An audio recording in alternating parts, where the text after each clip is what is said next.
వెంకటేశాయ. ఓం నమో శ్రీనివాసాయ. శ్రీ శ్రీ వైకుంఠ వెంకటేశ్వర స్వామి గాజువాక నియోజకవర్గంలోనే 65వ వార్డు ఈ యొక్క వాంబే కాలనీ కొండపైన గరుడాద్రి కొండపై వేచేస్తున్న ఇతను వైకుంఠ వెంకటేశ్వర స్వామి. మరి స్వామి తాలూకా ఎంతో మహిమతో కూడుకున్న స్వామి. ఏ సర్దా కొలదో లేకపోతే స్వామిని నిలబెట్టాలనో నిలబెట్టిన స్వామి కాదు ఈయన. 7 సంవత్సరాలు ఈ స్వామి వెళ్ళడం జరిగింది. ఈ ఎలిసిన దగ్గర నుంచి స్వామి తాలూకా మరి నేను వస్తున్నానంటూ స్వామి ప్రతి ఇంటికి ప్రతి ఒక్కరికి స్వామి తాలూకా మహిమేదో చూపించి ఆ స్వామి సంవత్సరం అయింది స్వామిని ప్రతిష్ఠింప చేసి తిరుమల తిరుపతిని తీసుకొచ్చాం. మరి ఆ స్వామి తాలూకా మహిమలు మరి ఎలాగంటే మనం చెప్పలేని విధంగా ఊరు వాడ ఆ స్వామి మహిమ తెలుసుకునే విధంగా సాక్షాత్తు ఆ శ్రీమన్నారాయణుడే చాటు చెప్పుకున్నాడు. మరి అంతటితో కాకుండా మరి అలాగే ఇక్కడ ఈ యొక్క విగ్రహాలు తెచ్చేటప్పుడు కూడా అన్ని స్వాములు కాదు, ఒక భైరవ స్వామి అన్నది ఉంటే చుట్టుపక్కల అంటే ఎక్కడైతే భక్తి భావంలో నడుస్తూ ఉంటున్నామో అక్కడ భగవంతుడు తప్పనిసరిగా ఉంటాడు. మరి ఆ యొక్క ప్రణయంలో మరి అలాగే కాలభైరవ స్వామిని కూడా నించోబెట్టాలని అనుకున్నాం. అలాగే భైరవ స్వామిని కూడా ప్రతిష్ఠింప చేయడం జరిగింది. ప్రతి అమావాస్యకి ప్రతి పౌర్ణానికి కూడా స్వామికి పంచామృత అభిషేకం నిర్వహిస్తూ ప్రతి అమావాస్యకి కూడా మన తాలూకా స్థితిగతులన్నీ కూడా మారాలి, దిష్టి నరగోసలు తొలగాలి అని చెప్పి మహాయజ్ఞం అన్నది ప్రారంభించడం జరిగింది ప్రతి అమావాస్యకిని. మరి అందులో ఎంతో మంది పాల్గొంటూ ఉంటారు, మరి భక్తులు అందరూ పాల్గొంటూ ఉంటారు. ఈ ఆలయంలో అనునిత్యం ప్రతి అణువున కూడా ముందుకు సాగేటట్టుగా నడిపిస్తున్న తన సపోర్టు సహకారాలు అన్నీ కూడా ఉపయోగించి మరి దొడ్డి రమణ గారు చైర్మన్ గారుగా ఉంటూ తన సహకారం ఎంతో అందిస్తూ మరి ఎక్కడున్నా ఏ పొజిషన్లో ఉన్నా ఆలయం మీద దృష్టి పెట్టి నడిపిస్తున్న రమణ గారికి కూడా చైర్మన్ గారికి ప్రత్యేకమైన అభినందనలు తెలియజేస్తున్నాం. ఇక్కడ ఏంటంటే మనం వద్దాము అనుకుంటే రాలేము, కానీ స్వామి తాలూకా అనుగ్రహం ఏ విధంగా ఉంటుందంటే ఒక్కసారి చూద్దామని వస్తారు, వచ్చిన తర్వాత ఆటోమేటిక్గా స్వామి కలెక్ట్ అయిపోతూ ఉంటారు. అంతటి మహిమగల తండ్రి. మరి వంశీ గారు అయితే ప్రతి అమావాస్యకి కాలభైరవ స్వామి హోమంలో కూర్చోవడం అనేది ఆ భైరవ స్వామి తాలూకా అక్కడ జరిగే పూజా కార్యక్రమాలు కానివ్వండి, ఆ యొక్క ప్రాంతం కానివ్వండి ఎంత విశేషంగా ఉంటుందో అన్నది కూడా ప్రతి ఒక్కరికి తెలుసు. అలాగే వంశీ గారు ఏదైతే మనసులో సంకల్పించుకున్నారో అది సంపూర్ణంగా నెరవేరాలని కోరుకుంటూ చుట్టుపక్కల అందరూ బాగుండాలి, అందులో మనం ఉండాలని కోరుకుందాం. అలాగే ప్రతి శ్రవణ నక్షత్రానికి స్వామివారికి మహాభిషేకం, అమ్మవార్లకి అభిషేకం, అలాగే భైరవ స్వామికి అభిషేకం, మహావామం. మరి అలాగే ఎంతటి గొప్పగా దైవ కార్యక్రమాలు అన్నది కొనసాగుతూ ఉన్నాయంటే మనం చేద్దామంటే నడవండి. ఎందుకంటే స్వామి తాలూకా సంకల్పం అనుగ్రహం ఉన్న రోజున ఆ స్వామి సమకూర్చుకుంటుంటాడు. ఇందులో కేవలం నాది నీది అన్నది కాదు, కేవలం మనందరం నిమిత్త మాత్రులు మాత్రమే. ఈ యొక్క భక్తి భావంతో నడుపుకునే ప్రతి ఒక్కరూ కూడా స్వామివారి అనుగ్రహాన్ని ఆరాధనని ప్రతి ఒక్కరూ పొందాలని కోరుకుంటున్నాను. వైకుంఠ వెంకటేశ్వర ఆలయంలో స్వయంభూగా వేసే శ్రీ వెంకటేశ్వర స్వామి ఆశీస్సులతో ఆలయ ప్రాంగణంలో అమావాస్య సందర్భంగా ఈరోజు కాలభైరవ స్వామి 15 స్వామి తెల్లవారి నుంచి కూడా స్వామి రాఘవేంద్ర స్వామి వారి ఆధ్వర్యంలో మహా అభిషేకం జరిగింది. అభిషేకానికి తర్వాత హోమం జరిగింది. ఈ కార్యక్రమంలో పెద్దలు గౌరవనీయ సోదరులు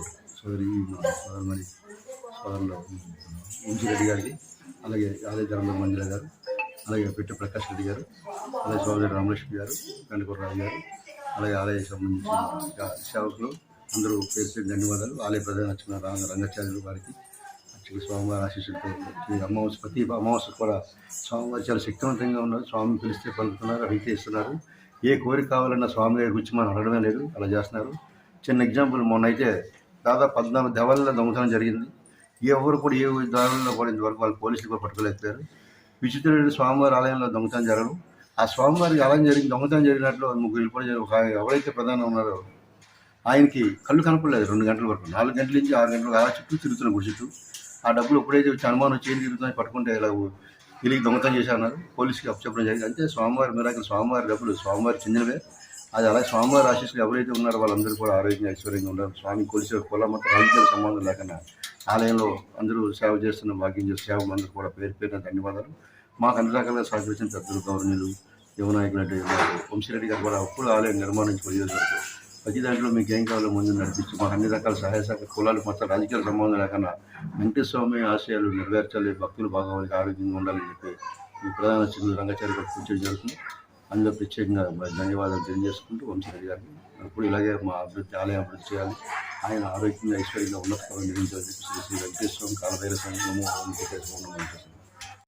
గాజువాక నియోజకవర్గం 65వ వార్డులో బాంబే కాలనీలో వెలిసిన శ్రీ వైభవ వెంకటేశ్వర స్వామి వారి ఆలయ సన్నిధానంలో ఈరోజు అమావాస్య సందర్భంగా కాలభైరవ దర్శనం చేసుకోవడం జరిగింది. ఆలయ ధర్మకర్తలు అయినటువంటి చైర్మన్ ధర్మకర్త అయినటువంటి మా దొడ్డి రామనాథయ్య గారు, అలాగే మంజుల గారు, రామలక్ష్మి గారు, మా కంటకోట రాజు గారు, అలాగే చాలామంది భక్తులు మహిళలు కానీ సోదర సోదరులు కానీ ఇక్కడ చాలా వైభవంగా కార్యక్రమాలు, పూజా కార్యక్రమాలు అన్నీ చేస్తారండి. ప్రతి అమావాస్యకి రావడం, కాలభైరవుని దర్శించుకోవడం ఒక ఆనవాయితీగా పెట్టుకున్నాం. ఎందుకంటే సింహాచలం అంత దూరం వెళ్ళి ఇక్కడ కాలభైరవుని దర్శించుకోవాలంటే సమయం కూడా అనుకూలించాలి, మనం క్షేత్రాలు దర్శించాలంటే. కాబట్టి ఆ విశిష్టమైన అవకాశాన్ని గాజువాక ప్రజలకి ఇక్కడ మన బాణలికోటలో మరి దొడ్డిరామన్ గారి నేతృత్వంలో వెంకటేశ్వర స్వామిలో ఆలయ సన్నిధిలో ఏర్పాటు చేయడం జరిగింది. మరి అలాగే ప్రతి శనివారం కూడా ఇక్కడ వెంకటేశ్వర స్వామికి పూజలు వైభవంగా చేస్తారు. ఇందాక మన మంజుల గారు చెప్పినట్టు శ్రవణ నక్షత్రం రోజు వైభవంగా వెంకటేశ్వర స్వామికి అభిషేకం అయ్యి చేయడం కూడా జరుగుతుంది. ఏదంటే కూడా చాలా శ్రమతో, అందరి యొక్క సంపూర్ణ సహకారంతో, ఇక్కడున్న పెద్దల సహకారంతో, ఇక్కడ అప్పుడు నాటి టీటీడీ చైర్మన్ వైవి సుబ్బారెడ్డి గారు మరి విగ్రహాలన్నీ కూడా టీటీడీ ద్వారా మనం పొందినవి. మరి అంత నాన్నగారు, మా నాన్నగారు అంటే తిప్పల నాగిరెడ్డి గారు, ఎక్స్ఎమ్మెల్యే గాజువాక, ఆయన కూడా దొడ్డిరామన్ గారికి అన్ని విధాలుగా, ఆయన దొడ్డిరామన్ గారు అడగడమే ఆలస్యం, మా నాన్నగారు దేనికైనా సరే సంపూర్ణంగా ఆయన మద్దతు ఇస్తూ మరి ఈరోజు ఇంత మంచి ఆలయాన్ని ఇక్కడ మనం నిర్మించుకున్నాం, భక్తులు కూడా అందుబాటులో తెచ్చాం. అలాంటిది ఈరోజు చాలామంది భక్తులు ఈరోజు ఇక్కడ పూజింపబడుతున్నారు, ఈ స్వామిని దర్శించుకున్నారు, పూజించుకున్నారంటే అవకాశం ఇక్కడ ఉన్న ప్రతి ఒక్కరు కూడా కష్టపడి ఆలయాన్ని నిర్మాణించారు. కాబట్టి ఖచ్చితంగా వాళ్ళందరికీ తెలుసు ఎంత కష్టంతో ఈ ఆలయాన్ని నిర్మించారని. ఇంకా చాలా అభివృద్ధి చేయాల్సి ఉంది, చేస్తారు కూడా ఖచ్చితంగా. మరి ఈ అవకాశం కల్పించి ప్రతి అమావాస్యకి నన్ను కూడా ఇక్కడ కాలభైరవ స్వామి పూజ, అభిషేకం, హోమంలో ప్రత్యేకంగా పూజ పెడతారు. ఎందుకంటే వాళ్ళకి అభిమానం, మనం మేలు కోరే వాళ్ళకి ఎప్పుడు కూడా మనం మేలు జరగాలి. అది జరగాలంటే దైవాశీస్సులే, మానవ ప్రయత్నం ఎప్పుడు ఉంటుంది, మానవ సహకారం ఉంటుంది అందరికీ. కానీ దైవబలం కావాలంటే ఖచ్చితంగా వచ్చి చేయించుకోవడానికి ముందు రోజే చెప్తారు. మరుసటి రోజు కూడా ఫోన్ చేసి, నాకే కాదు భక్తులందరికీ కూడా వాళ్ళు ఫోన్ చేసి చెప్తారు.